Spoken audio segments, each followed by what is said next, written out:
de 5e et de 6e, c'est des élèves qui vont prendre note, qui vont écouter bien ce qu'on va développer ici et ils vont appliquer cela.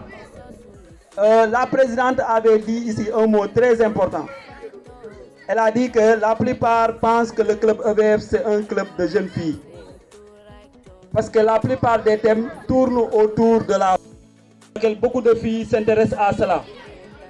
Mais quand on sait que la majorité de l'humanité est constituée par les femmes, et qui veut éduquer le monde éduque une femme, donc cela signifie que aujourd'hui, si on développe le thème là et que toutes ces filles qui sont là donc prennent note et comprennent, je pense qu'on peut dire qu'on a éduqué toute la communauté de Médina Wandifa. Donc sur ce, je déclare ouverte donc la conférence et je prie pour que le bon Dieu nous permette de pouvoir faire cette conférence sans problème jusqu'à la fin. Merci beaucoup. Vos applaudissements à Monsieur le censeur sont les filles d'aujourd'hui.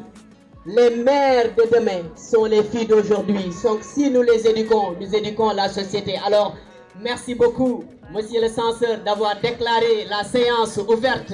Mais avant de donner la parole à Madame Fatou Tamba, je vais vous demander d'applaudir un autre agent du poste de santé qui est là avec nous, qui nous gratifie de son temps. Et comme nous le savons, le temps est précieux. Mais elle est là avec nous, Madame Diagne. Madame Diagne, plus connue sous le nom de Diamant, applaudissez-la haut et fort. Merci beaucoup d'être là avec nous. Alors, sans tarder, je vais remettre la parole à l'éminente conférencière pour qu'elle puisse vous gratifier de son savoir concernant. Écoutez bien, parce que beaucoup de connaissances y découlera. Merci beaucoup. Bonjour, je me nomme Fatamba, je suis sage-femme au poste de santé de Médina Wandifa. Je dis bonsoir aux membres de l'administration du lycée de Médina Wandifa, à ses chers élèves et à tout le monde. J'ai le plaisir de vous faire une présentation sur les mutilations génitales féminines. Donc j'aurai besoin d'une attention particulière pour pouvoir amener quelque chose ou bien avoir des connaissances sur les mutilations génitales féminines. Je vous remercie.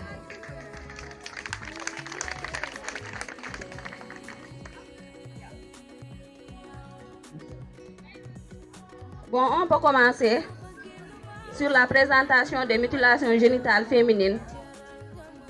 En grand 1, nous allons faire la définition. Parce que pour chaque concept, il faut savoir le définir. Les mutilations génitales féminines sont toute intervention incluant l'ablation partielle ou totale des organes génitaux féminins externes de la femme ou une lésion des organes génitaux pratiquée pour des raisons culturelles, religieuses ou autres raisons thérapeutiques. En grand 2, nous avons les causes ou motifs des mutilations génitales féminines ou excisions. Nous avons les raisons socio-culturelles, comme chez les Mandingues, les Diola, les Peuls, les Soninké, la Lixi et les Exotives. Pour les raisons hygiéniques et esthétiques, on dit que les femmes excisées sont plus propres et plus belles. Pour les raisons excisées sont impures et ne sont pas des femmes. On dit que les femmes non excisées n'atteignent jamais le plaisir extrême de l'acte sexuel, cause pour laquelle elles sont infidèles à leurs époux. Les classifications des mutilations génitales féminines selon l'Organisation mondiale de la santé. Les mutilations génitales féminines sont classées en 4 types et ces derniers en 7 sous-types. Pour le type 1, c'est une ablation totale ou partielle du clitoris ou du capuchon du clitoris. En sous-type, nous avons sous-type 1A, ablation totale du clitoris. En sous-type B1, nous avons ablation du clitoris et du capuchon du clitoris. Nous avons le type 2, qui est une ablation totale ou partielle du clitoris, des petites lèvres avec ou sans excision des grandes lèvres. Pour ces sous-types, nous avons grand 1A, c'est l'ablation des petites lèvres seules. Sous-type B, grand 2B, nous avons l'ablation totale ou partielle du clitoris et des petites lèvres. En sous-type 2C, nous avons l'ablation totale du clitoris ou l'ablation totale du clitoris ou partielle des petites et grandes lèvres. En type 3, nous avons un rétrécissement de l'orifice vaginal par joint, recouvrant en sectionnant et en apposant les petites et ou les grandes lèvres avec ou sans clitoris. Ça s'appelle l'infibulation. En sous-type grand BA, nous avons l'ablation et l'apposition des petites lèvres. En sous-type 3B, nous avons ablation et apposition des grandes lèvres. Type 4, nous avons toutes les formes non classées telles que la piqûre, nous avons la perforation, l'incision du clitoris, des petites lèvres ou des grandes lèvres. Nous avons l'étirement du clitoris et ou des lèvres en Afrique du Sud. La cauterisation du clitoris. Bonsoir. Okay. Comme Madame la maire vient de le dire. Bon, c'est vrai que la religion n'encourage pas l'excision. L'excision, c'est une pratique ancienne. Dans notre société, une fille non excisée, elle est mal vue dans la société. Et d'habitude, il y a d'autres qui pensent que... D'habitude, on dit qu'on nous a appris à l'inspecter que la fille, le désir sexuel de la fille est supérieur à celui du garçon. Maintenant, il y a d'autres, c'est ça qui les pousse à exciser les filles. Parce qu'ils disent que si on n'excise pas les filles seront infidèles. Parce qu'elle ne sera pas satisfaite envers son futur mari. C'est ça qui les pousse à exciser les jeunes filles. Merci. Merci beaucoup. Merci. Je remercie Mme Fatamba pour la clarté de sa présentation. Vraiment, ça a été très clair. J'espère que beaucoup d'informations ont été...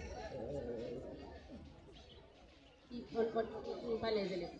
Sinon, par rapport à ce que Alima a dit, je ne vais pas y revenir parce qu'Ami a déjà dit, elle a dit. Quelles sont les conséquences qui découlent de cette pratique et comment faire pour bannir? Ce n'est pas pour arrêter, ce n'est pas pour diminuer, mais pour mettre totalement fin. Maintenant, pour pouvoir faire parler ces élèves, je crois qu'on doit en tout cas se mettre à leur niveau en parlant la langue locale. On peut s'exprimer en Wolof? D'accord. Voilà. Yaakaar naa ñëpp déglu nañu Madame Tamba, la sage-femme. Machallah. Donc, lu ñu leen bëgg a laaj mooy est-ce que lu ñu leen doon wax noonu excision bi ngeen dëgg mutilation c'est quoi? Kan moo ñu mën a wax c'est quoi l'excision? Par rapport à la religion, il y a une partie que je vais parler ça maintenant parce que par exemple c'est bon. Ouais, en Gambie, je crois que c'était l'année passée. Il y avait un grand rumeur. C'était un grand rumeur sur ça.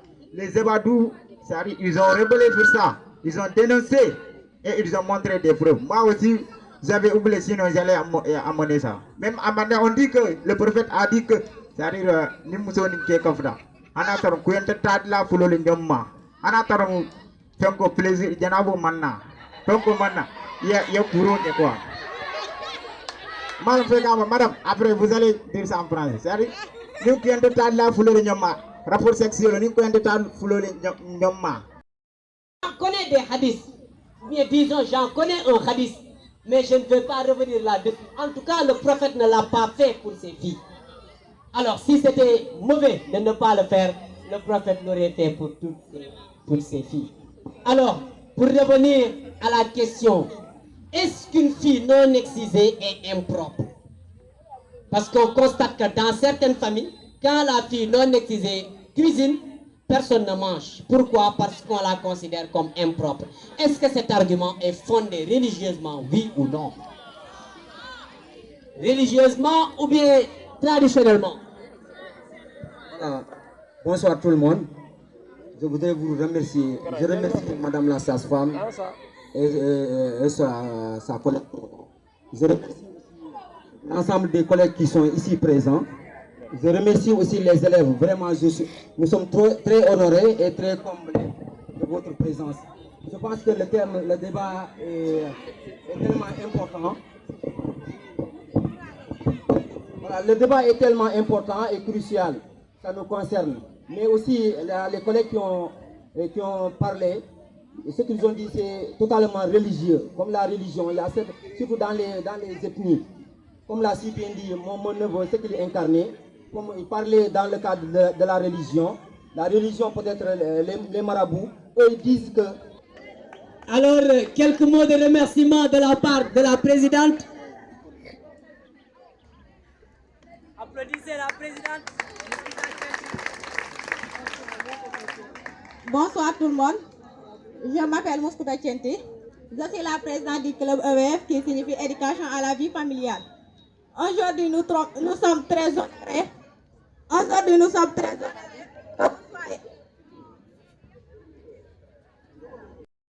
Soyez venus assister à cette conférence qui portait sur les mutilations génitales féminines, l'excision.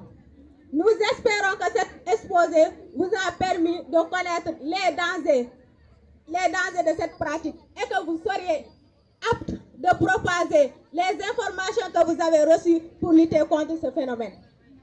Nous remercions nos très chers conférenciers car ils nous ont apporté tant d'informations qui sont les causes, les conséquences des mutilations génitales féminines. Nous remercions nos très chers professeurs. Encore merci, je vous remercie humblement.